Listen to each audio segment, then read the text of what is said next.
Okay, so earlier I was watching Brooklyn, Vampire in Brooklyn. Uh Look, don't ask me why. I like a lot of old movies, okay?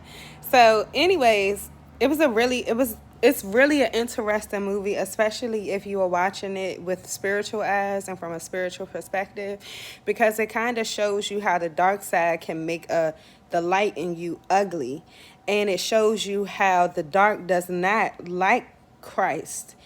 So when he went into the church, the vampire went into the church. He's like, "Oh damn!" Because his head started catching on fire because he had stepped into holy ground, right? So he had taken the church outside so he could say the foolishness that he needed to say because it was a bunch of foolishness, right? And then and then ladies with not being too gullible or, okay, so back to what I was saying. Um, the roommates, they were roommates. She had a roommate, Nikki, or a sister or whatever. Nikki was too pressed. Nikki wanted to kiss on his neck right away. Nikki was putting too much. She was just saying, like, hey, I'm looking for a man. She pushed up on every man. And ladies, we can't do that. We can't do that. We gotta, hold back and wait, because the Spirit of God has to wash over you. And at times, because we are living in the world, we forget to ask Christ if what we're doing is appropriate or necessary. And she ended up being killed very violently for that. So be careful.